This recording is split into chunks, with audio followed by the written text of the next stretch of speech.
Back to news. కేంద్ర cabinet లోకి తెలంగాణ నుంచి కిషన్ రెడ్డి, బండి సంజయ్ పేర్లు ఖరారయ్యాయి. బండి సంజయ్, కిషన్ రెడ్డి ఒకే కారులో ప్రధాని నరేంద్ర మోదీ నివాసానికి వెళ్లారు. ఇవాళ సాయంత్రం కేంద్ర మంత్రులుగా ప్రమాణ స్వీకారం చేసే వారికి తేనేటి విందు ఇచ్చేందుకు ప్రధాని నివాసానికి ఆహ్వానించారు. ఈ మేరకు కిషన్ రెడ్డి, బండి సంజయ్ మోదీ ఇంటికి వెళ్లారు. మోదీ వారికి అభినందనలు తెలిపారు.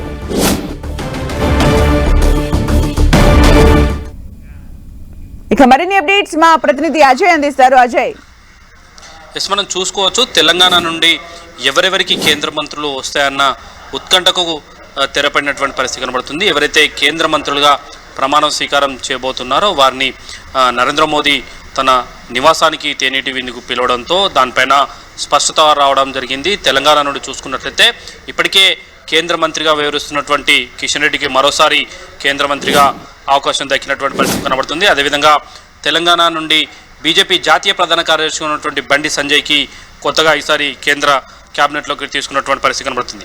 ఓవరాల్గా వీర ప్రొఫైల్ తీసుకున్నట్లయితే కిషన్ రెడ్డి విషయానికి వస్తే 1977లో ఆయన రాజకీయ ప్రస్థానం మొదలైంది. 1980లో బీజేపీ ప్రారంభమైంది. 1977లోనే ఆయన ఏదైతే జనతా పార్టీ యువమోర్చా కార్యకర్తగా ఆయన రాజకీయ ప్రస్థానం మొదలయ్యి అంచెలంచెలుగా ఎదుగుతూ కేంద్ర మంత్రిగా 2 సార్లు ప్రమాణ స్వీకారం చేసే స్థాయికి ఆయన చేరుకున్నటువంటి పరిస్థితి కనబడుతుంది. ఈ క్రమంలో ఆయన దశల వారీగా చూసుకున్నట్లయితే 1980-81లో రంగారెడ్డి జిల్లాకు సంబంధించి యువమోర్చా కన్వీనర్గా, అదేవిధంగా 83లో రాష్ట్ర కోశాధికారిగా, అదేవిధంగా 83-84లో రాష్ట్ర కోశాధికారిగా పనిచేయడం జరిగింది. 86 నుంచి 90 వరకు ఉమ్మడి ఆంధ్రప్రదేశ్కు బీజేవైఎం రాష్ట్ర అధ్యక్షుడిగా పనిచేసినటువంటి పరిస్థితి కనబడుతుంది. అదేవిధంగా 1992 వరకు బీజేపీ జాతీయ కార్యదర్శిగా కూడా ఆయన పనిచేయడం జరిగింది. అదేవిధంగా 94 నుండి 91 వరకు బీజేవైఎం జాతీయ ప్రధాన కార్యదర్శిగా వరుసగా 3 పర్యాయాలు ఆయన పనిచేసినటువంటి పరిస్థితి. 2001 జూలై నుండి 2022 వరకు కూడా ఈ కార్యక్రమాలు ఆయన చేపట్టడం జరిగింది. 2022 నుండి 2024 వరకు బీజేపీ జాతీయ యువమోర్చా అధ్యక్షుడు కూడా ఆయన పనిచేసినటువంటి పరిస్థితి కనబడుతుంది. ప్రస్తుతం కేబినెట్లో ఉన్నటువంటి అనేక మంది, గత క్యాబినెట్లో ఉన్నవాళ్ళు ఇప్పుడు క్యాబినెట్లోకి వస్తున్న వారు కూడా అనేక మంది ఈయన నాయకత్వంలోనే యువమోర్చాలో పనిచేసినటువంటి నాయకులు చాలా మంది ఉండడం జరిగింది. అందులో అమిత్ షా కూడా ఈయన నాయకత్వంలో పనిచేశారన్న చర్చ కూడా ఉండడం జరిగింది. ఆ తర్వాత 2004లో హిమాయత్నగర్ ఎమ్మెల్యేగా మొదటిసారి ఆయన చట్టసభల్లో అడుగుపెట్టడం జరిగింది. ఆ తర్వాత వరుసగా 3 సార్లు ఎమ్మెల్యే కూడా గెలవడం జరిగింది. ఎవరు చేపట్టని విధంగా బీజేపీకి 4 సార్లు రాష్ట్ర అధ్యక్ష పదవి బాధ్యతలు కూడా ఆయన చేపట్టినటువంటి పరిస్థితి కనబడుతుంది. ఉమ్మడి ఆంధ్రప్రదేశ్లో 2 సార్లు రాష్ట్ర అధ్యక్ష బాధ్యతలు, అదేవిధంగా తెలంగాణలో సైతం ఏర్పడిన తర్వాత కూడా సైతం 2 సార్లు ఆయన రాష్ట్ర అధ్యక్ష బాధ్యతలు చేపట్టడం జరిగింది. అదేవిధంగా 2019లో తీసుకున్నట్లయితే ఆయన మొదటిసారిగా ఎంపీగా గెలిచినప్పటికీ మొదటిసారి ఆయనకు సహాయ మంత్రి పదవి ఇచ్చి ఆ తర్వాత కేంద్ర క్యాబినెట్లోకి తీసుకోవడం, కేబినెట్ మినిస్టర్గా ఆయనకు ప్రమోషన్ ఇవ్వడం జరిగింది. అదేవిధంగా ఎన్నికల ముందు కీలకంగా భావించి ఆయనకు మరోసారి రాష్ట్ర అధ్యక్ష బాధ్యతను కూడా అప్పగించినటువంటి పరిస్థితి కనబడుతుంది. ఈ తరహా చూసుకున్నట్లయితే ఆయన కింది నుండి అత్యంత కింది స్థాయి నుండి బీజేపీ కార్యకర్తగా ఎదుగుతూ వచ్చిన వ్యక్తిగా చెప్పుకోవచ్చు. ప్రతి ఒక్క కార్యకర్తతో ఆయన చాలా మృదు స్వభావంగా ఉంటాడన్న పేరు కూడా ఆయనకు ఉంది. ఈ తరహాలోనే ఆయన కింద నుండి ఎదుగు వస్తున్నటువంటి కార్యకర్తగా భావించి కార్యకర్తకు గుర్తింపులు ఇచ్చే భాగంగానే మరోసారి ఆయనకు కేంద్ర మంత్రి బాధ్యతలు అప్పగించారన్న చర్చ కూడా పార్టీలో సాగుతున్నటువంటి పరిస్థితి కనబడుతుంది. ఇక బండి సంజయ్ విషయానికి వస్తే ఆయన కూడా చాలా కింది స్థాయి నుండి ఎదిగి వచ్చినటువంటి కార్యకర్తగా మనం చెప్పుకోవచ్చు. ఆయన రాజకీయ జీవితం చూసుకున్నట్లయితే 1994లో ఆయన రాజకీయ జీవితం ప్రారంభమైనటువంటి పరిస్థితి కనబడుతుంది. మొదటిసారిగా ఆయన కరీంనగర్ కోఆపరేటివ్ అర్బన్ బ్యాంకు 1994, 99, అదేవిధంగా 99, 2003 2 సార్లు ఆయన డైరెక్టర్గా వ్యవహరించడం జరిగింది. అదేవిధంగా బీజేపీ జాతీయ కార్యాలయం ఢిల్లీలో ఎన్నికల ప్రచార ఇన్ఛార్జిగా కూడా ఆయన ఒక కార్యకర్తగా చేపట్టినటువంటి పరిస్థితి కనబడుతుంది.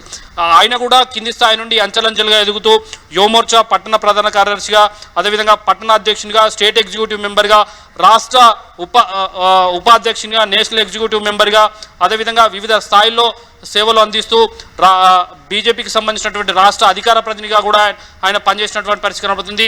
ఇటీవల వరకు అంటే అసెంబ్లీ ఎన్నికల ముందు వరకు ఆయన రాష్ట్ర అధ్యక్షుడిగా పార్టీ పాదయాత్రను కూడా చేపట్టినటువంటి పరిస్థితి కనబడుతుంది.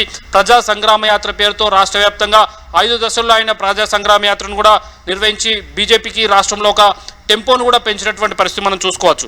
అదేవిధంగా చూసుకున్నట్లయితే ప్రజా ప్రస్థానంలో అంటే చట్టసభల్లో కానీ ఎన్నికల విషయంలో చూసుకున్నట్లయితే కరీంనగర్ కార్పొరేటర్ స్థాయి నుండి ఆయన 2 సార్లు కార్పొరేటర్గా గెలిచినటువంటి పరిస్థితి కనబడుతుంది.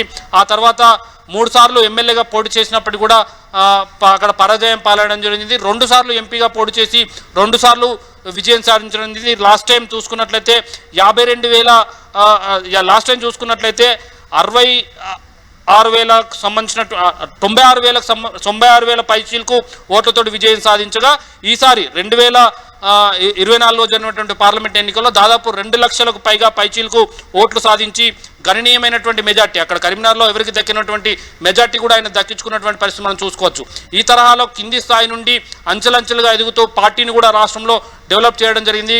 ఈ పాదయాత్రలు చేస్తూ పార్టీకి ఒక నూతన ఉత్తేజాన్ని తీసుకురావడం తెలంగాణలో ఈ స్థాయిలో ఉంది అంటే బండి సంజయ్ చేసినటువంటి కృషి అన్నది కార్యకర్తల్లో పెద్ద ఎత్తున చర్చ జరుగుతున్నటువంటి సమయంలో ఆయనకు సముచిత గౌరవం దక్కిందని ఒక ఇండికేషన్స్ కార్యకర్తలకు ఇవ్వడం, కార్యకర్తలు ఏదైతే పార్టీ కోసం నమ్మకంగా పనిచేసే వాళ్ళు, పార్టీని నమ్ముకొని పనిచేసే వాళ్లకు జాతీయ పార్టీ ఒక గుర్తింపుని ఇస్తుందన్న ఒక సంకేతాలను క్యాడర్లోకి పంపేందుకు ఆయనకు కేంద్ర క్యాబినెట్లో తీసుకున్నారన్న చర్చ కూడా పార్టీలో జరిగే అవకాశం ఉంటుంది. ఒక పాజిటివ్ సంకేతాలను ప్రజల్లోకి పంపించడం, ఒక పాజిటివ్ సంకేతాలను క్యాడర్కి ఇవ్వడం ద్వారా క్యాడర్కి ఇవ్వడే ఉద్దేశంతో బండి సంజయ్కి కేంద్ర మంత్రి పదవి ఇచ్చారన్న చర్చ కూడా సాగేందుకు అవకాశాలు అయితే ఉన్నట్టుగా చెప్పుకోవచ్చు. మొత్తంగా చూసుకున్నట్లయితే తెలంగాణ నుండి కనీసం 3 మంత్రి పదవులు వస్తాయనుకున్నప్పటికీ కూడా అవి 2కే పరిమితమైనటువంటి పరిస్థితి. ఆ 2 కూడా బీజేపీలో ముందు నుండి పనిచేస్తున్నటువంటి 2 కార్యకర్తలకు అవకాశం ఇచ్చినటువంటి పరిస్థితి కనబడుతుంది. అజయ్, అంటే మొత్తానికి తెలంగాణకు సంబంధించి 2 క్యాబినెట్ మినిస్టర్స్ ఈరోజు ప్రమాణ స్వీకారం చేసే అవకాశం కనిపిస్తుంది. అంటే ముందు నుంచి కూడా మీరన్నట్టుగా 3కి ఇస్తారేమో అనే ఊహాగానాల్లో ఇంకా ఎవరెవరి పేర్లు వినిపించాయి, అలాగే ఏ శాఖలు కేటాయించే అవకాశం కనిపిస్తోంది? మనం చూసుకున్నట్లయితే ఈ కేంద్ర మంత్రి ప్లేసులో కిషన్ రెడ్డి, బండి సంజయ్తో పాటు ఈటెల రాజేందర్, డికే అరుణ, ధర్మపురి అరవింద్, డాక్టర్ లక్ష్మణ్, అదేవిధంగా కొండ విశ్వేశ్వరరెడ్డి పేర్లు కూడా వినిపించాయి. కాకపోతే ముందు వరుసలో చూసుకున్నట్లయితే ఈటెల రాజేందర్ పేరు అయితే ప్రముఖంగా వినిపించినటువంటి పరిస్థితి. 3 పదవులు వస్తే కిషన్ రెడ్డి, బండి సంజయ్, ఈటెల రాజేందర్ ఈ 3కి ఖచ్చితంగా వస్తాయి. లేదా ఇందులో ఒకరు మిస్ అయినా కూడా డికే అరుణకు కేంద్ర మంత్రి పదవి మహిళా కోటాలో వచ్చే అవకాశం ఉందన్న చర్చ అయితే విస్తృతంగా సాగింది. కానీ వీటన్నిటికీ కూడా తెరపడుతూ కేవలం 2 పదవులకు మాత్రమే జాతీయ పార్టీ తెలంగాణకు కేటాయించింది. ఈ 2 పదవులను ఇటు పార్టీ కార్యకర్తలు ముందు నుండి పార్టీలో ఉన్నటువంటి కేంద్ర మంత్రిగా ఇప్పటికే సేవలు అందించినటువంటి కిషన్ రెడ్డికి, అదేవిధంగా జాతీయ ప్రధాన కార్యదర్శిగా ఉన్నటువంటి బండి సంజయ్కి వీళ్ళిద్దరికీ ఇవ్వడం జరిగింది. దీంతో ఒక కేంద్ర మంత్రి పదవి కట్టవడంతో మిగతా ఎవరైతే కేంద్ర మంత్రి పదవి ఆశించినారో వాళ్ళంతా కూడా నిరాశలో ఉన్నటువంటి పరిస్థితి కూడా మనం చూసుకోవచ్చు. పోర్ట్ఫోలియోల విషయానికి వస్తే ఇప్పటికే మనం చూసుకున్నట్లయితే కిషన్ రెడ్డి విషయానికి వస్తే మొదటి ఏదైతే 2019లో చేపట్టినటువంటి కేంద్ర క్యాబినెట్లో ఆయన హోంశాఖ సహాయ మంత్రిగా ఆయన ముందుగా సేవలు అందించడం జరిగింది. ఆ తర్వాత ఆయనకు ప్రమోషన్ ఇస్తూ టూరిజం అండ్ అదేవిధంగా కల్చర్ శాఖను ఇవ్వడం జరిగింది. ఈశాన్య రాష్ట్రాల అభివృద్ధి శాఖను కూడా ఆయనకు ఇవ్వడం జరిగింది.